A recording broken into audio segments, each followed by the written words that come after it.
I've got a 9 by 12 inch transparent watercolor of a female Northern Cardinal to share with you today. I'll talk you through the process that I used to create this painting. Now, these are super common birds here in central Michigan, but they're definitely a crowd favorite. I typically see paintings of males, so I thought it'd be fun to show off a female for a change. While they're definitely more subtle in color, I think they're just as pretty.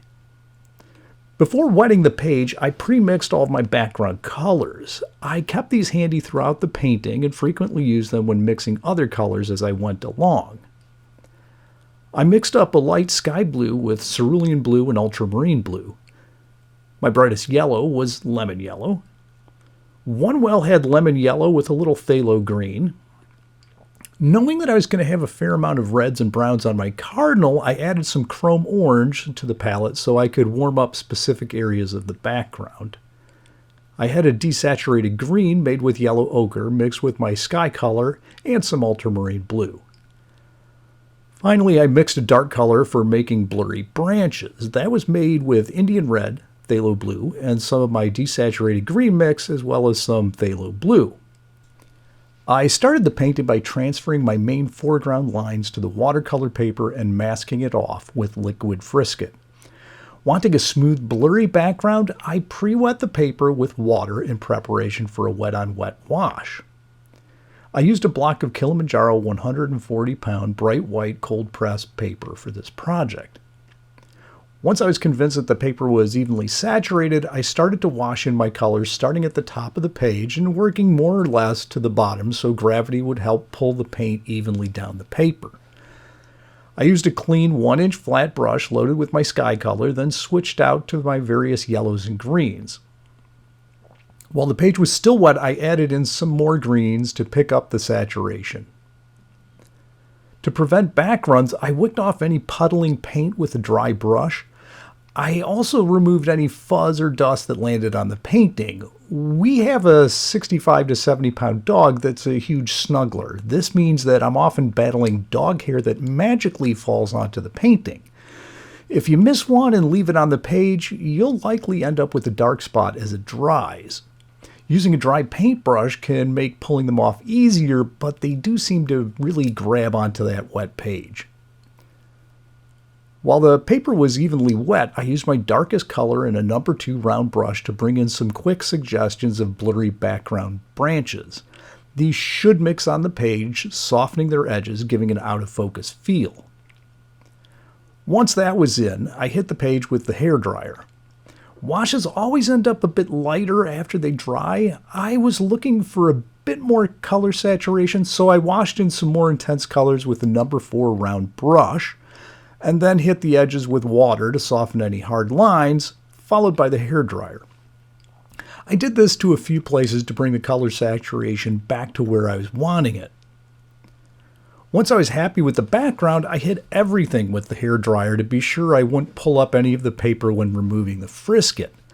Once it was nice and dry, I peeled off the masking and then used tracing paper transfers and a folding bone to get the rest of my foreground sketch onto the paper. I'll put a link to that process in the video description.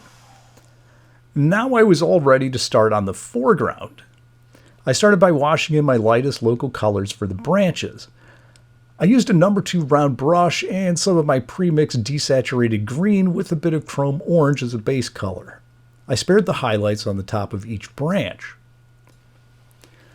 Once the branches got a first coat, I used some dioxazine purple and phthalo blue to render quick shading on the bird to build a suggestion of depth before adding my base colors.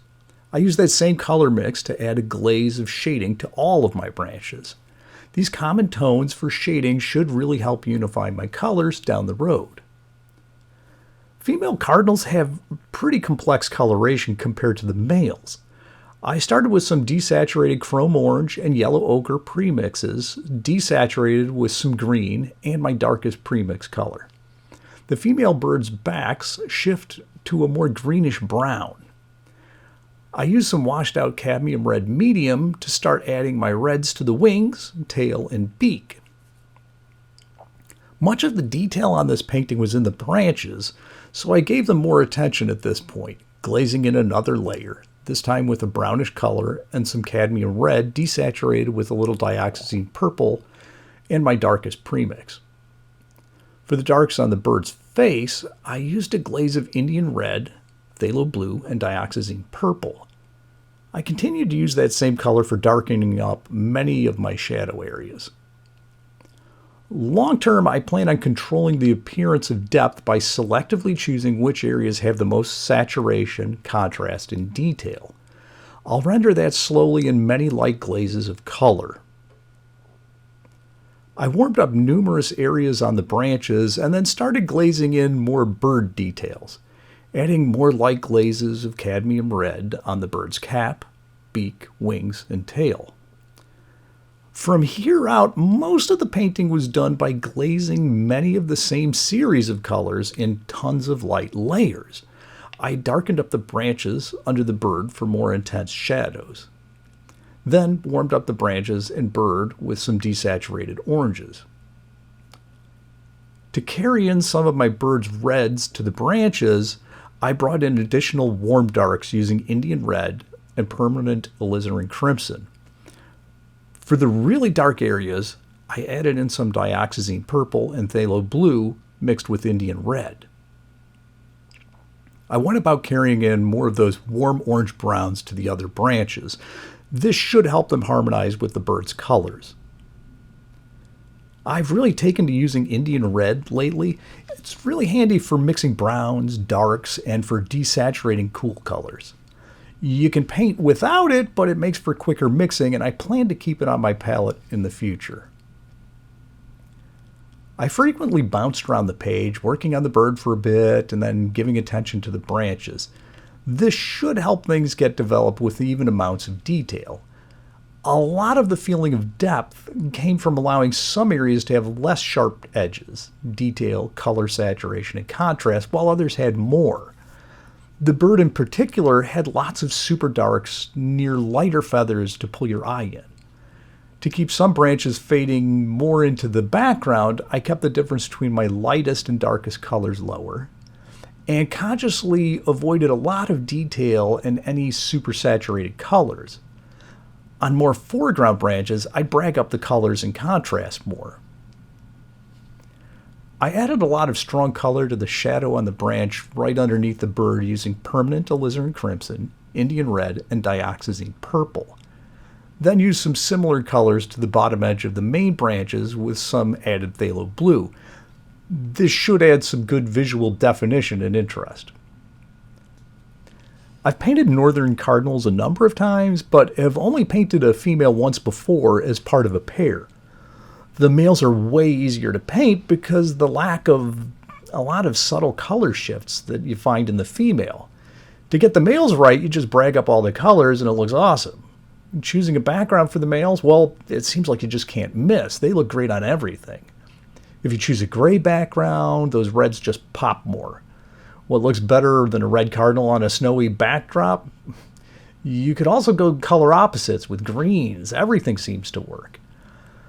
You have to work a bit harder on the female Northern Cardinals. The girls have everything from bright reds to subtle green browns, orangey tans, all the way to browny blacks.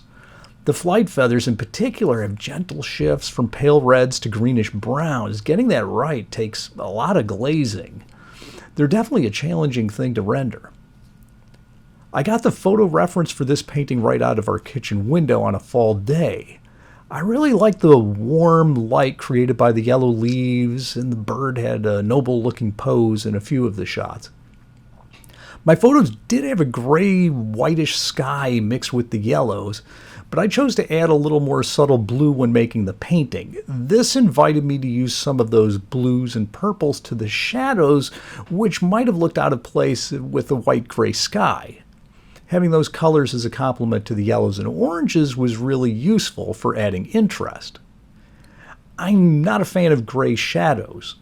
I often look to shadows as a place for introducing some color. One of my all-time favorite painters was Wayne Thiebaud. He did a lot of paintings of cakes, pies, candies, as well as streetscapes. No matter what he rendered, he always seemed to have gorgeous colors in his shadows. Now, this painting will never be as good as one of his works, but I do like the idea of injecting some color when you can. Since I'm not trying to be literal, it's okay to improvise a bit.